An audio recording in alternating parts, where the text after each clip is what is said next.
Di Brasil, sepak bola bukan sekedar permainan. Ia adalah denyut nadi kehidupan, doa tanpa kitab suci, dan altar tempat rakyat menaruh seluruh harapannya. Di lapangan tanah merah favela, anak-anak berlari tanpa alas kaki, mengejar bola plastik yang sudah susut, seolah-olah itu tiket menuju masa depan. Dari situ, lahir legenda-legenda dunia, Pele, yang menjahit sepatunya sendiri sebelum mencetak ribuan gol. Ronaldo Nazario, si fenomeno yang bangkit dari cedera parah untuk jadi ikon Piala Dunia. Ronaldinho yang mengubah penderitaan menjadi tarian penuh senyum di atas lapangan. Hingga Neymar, anak muda dari pinggiran Mogi das Cruzes, yang kini menjadi wajah modern sepak bola Brasil di panggung dunia. Sepak bola di Brasil telah menjelma menjadi agama kedua, lebih merakyat daripada politik, lebih meriah daripada karnaval, lebih sakral daripada ritus keagamaan. Stadion-stadionnya dari Maracana hingga Arena Corinthians bukan hanya tempat pertandingan, melainkan katedral, tempat rakyat bersatu dalam doa kolektif. Di balik sorak-sorai, sepak bola juga mencerminkan wajah Brasil yang penuh paradoks. Kemiskinan dan glamor, keterpinggiran dan pengakuan, harapan dan tragedi. Inilah kisah tentang bagaimana bola bundar menjadi simbol identitas bangsa, bahasa universal yang menyatukan jutaan warga Brasil.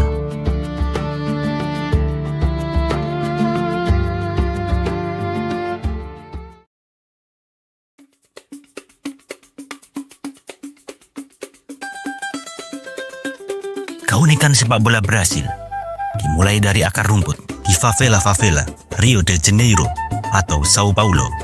Anak-anak tak butuh sepatu mahal atau stadion berumput hijau, bola plastik murah, bahkan kaleng kosong sudah cukup untuk menyalakan imajinasi. Di jalanan sempit dan lapangan tanah berdebu, mereka belajar menggiring bola di ruang terbatas, melewati lawan dengan trik spontan, dan menciptakan pola permainan tanpa pelatih resmi. Dari situ, lahir Ginga, gaya bermain penuh kelenturan, ritme samba, dan improvisasi khas jalanan.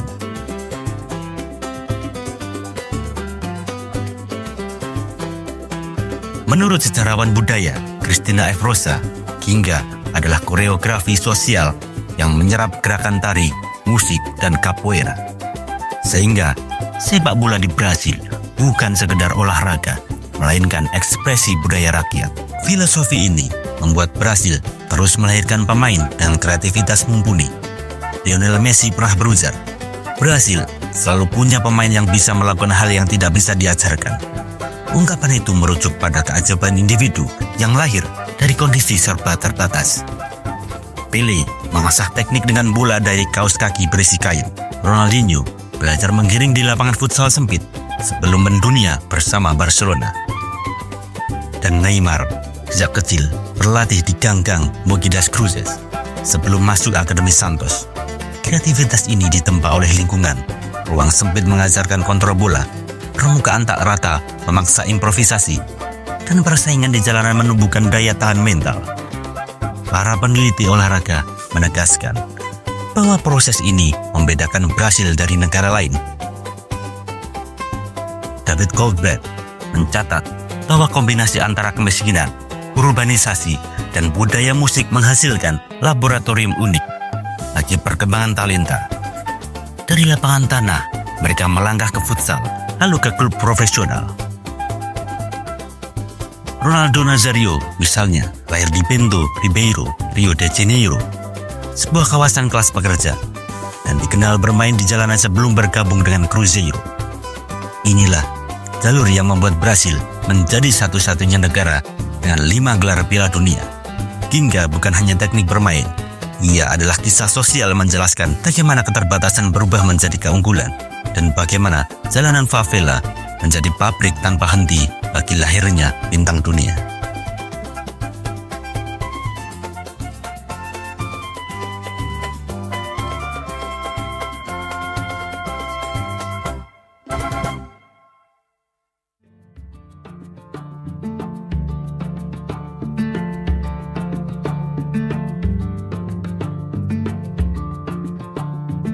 bagi jutaan keluarga miskin Brasil. Sepak bola bukan sekedar permainan di lapangan tanah, melainkan tiket emas menuju kehidupan yang lebih baik. Banyak anak yang sejak usia dini menjadikan sepak bola sebagai impian. Mereka melihat idola seperti Ronaldo Nazario, Ronaldinho, hingga Neymar Junior yang lahir dari latar belakang sederhana dan kemudian menjelma menjadi bintang dunia. Fenomena ini memperlihatkan bagaimana sepak bola mampu berfungsi sebagai jalur mobilitas sosial, di mana seorang anak dari lingkungan kumuh bisa menembus lapisan sosial ekonomi tertinggi melalui bakat dan kerja kerasnya di lapangan hijau. Fenomena ini diperkuat oleh data FIFA tahun 2021 yang mencatat bahwa Brasil adalah negara pengekspor pemain terbesar di dunia. Dengan lebih dari 1.000 pemain Brasil bermain di luar negeri setiap tahunnya. Eksodus talenta ini bukan hanya soal peluang finansial, tetapi juga menjadi mekanisme bagi keluarga untuk keluar dari jerat kemiskinan. Studi yang dilakukan oleh Konfederasi Sepak Bola Brasil menyebutkan bahwa sebagian besar pemain profesional berasal dari keluarga berpenghasilan rendah, di mana sepak bola adalah satu-satunya sarana untuk memperoleh status sosial dan kestabilan ekonomi. Hal ini menjadikan sepak bola di Brasil bukan sekedar olahraga nasional, tapi juga instrumen transformasi ekonomi. Namun, jalan menuju profesionalisme tidak selalu mulus. Banyak pemain muda yang harus melewati akademi sepak bola dengan fasilitas terbatas, bahkan menghadapi eksploitasi oleh agen atau klub kecil yang berharap menjual mereka ke pasar internasional. Meski demikian, narasi sepak bola sebagai jalan keluar tetap hidup dan menjadi motivasi bagi anak-anak di seluruh negeri. Seperti dikatakan di jurnalis olahraga Alex Belos dalam bukunya Football, The Brazilian Way of Life, sepak bola di Brasil adalah agama kedua yang bukan hanya memberi hiburan, tetapi juga menyediakan harapan nyata bagi mereka yang ingin mengubah nasib. Dengan demikian, sepak bola bukan sekedar simbol nasionalisme atau budaya, tetapi juga strategi bertahan hidup bagi masyarakat kelas bawah Brasil.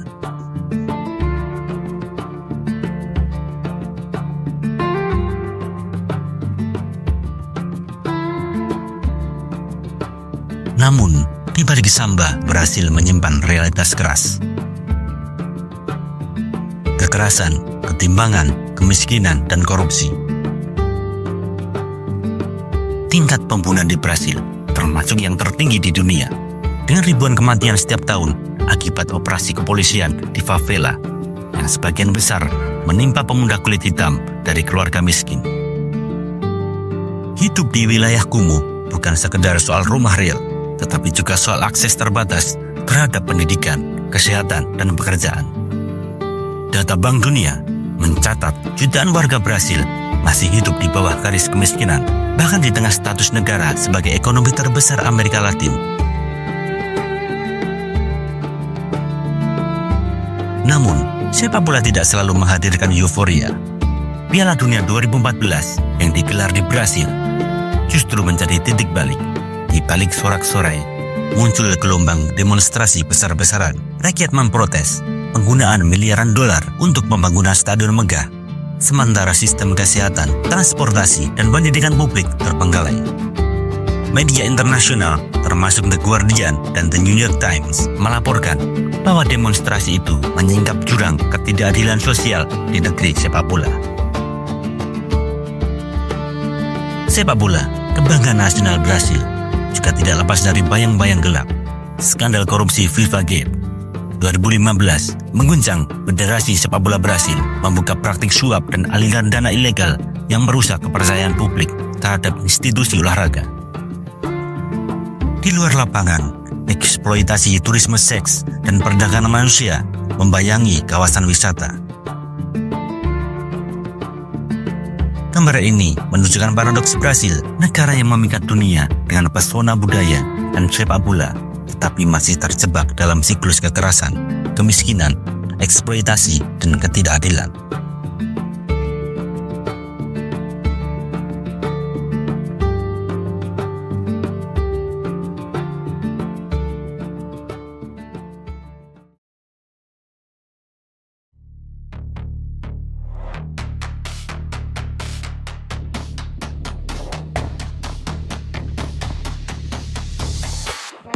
Selain itu, sepak bola di Brasil tidak pernah berdiri sendiri sebagai olahraga semata, melainkan selalu berkelindan dengan politik dan kekuasaan. Pada era pemerintahan militer 1964 sampai 1985, kemenangan Brasil di Piala Dunia 1970 dijadikan simbol legitimasi rezim. Pemerintah kala itu menggunakan kemenangan Pelé dan kawan-kawan sebagai propaganda bahwa Brasil besar, kuat, dan bersatu di bawah junta militer. Menurut sejarawan Thomas Skidmore, The Politics of Military Rule in Brazil, pemerintahan bahkan menyebarkan poster dan iklan yang mengaitkan kejayaan sepak bola dengan kestabilan nasional. Narasi ini membentuk ilusi bahwa keberhasilan di lapangan hijau identik dengan kekuatan politik negara.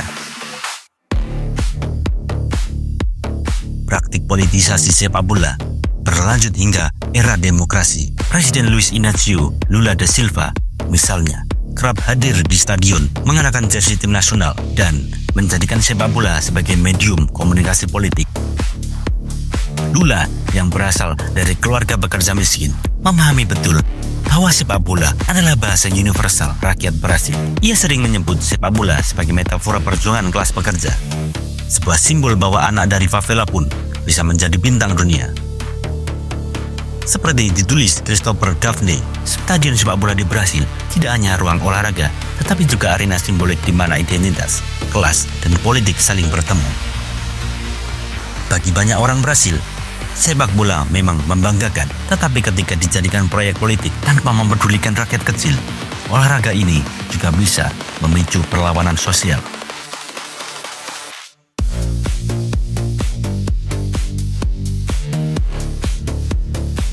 Sejarawan olahraga Gilmar Mascarenhas menyebut sepak bola sebagai bahasa nasional, alat komunikasi kolektif yang mampu menembus batas kelas, ras, dan agama di Brasil.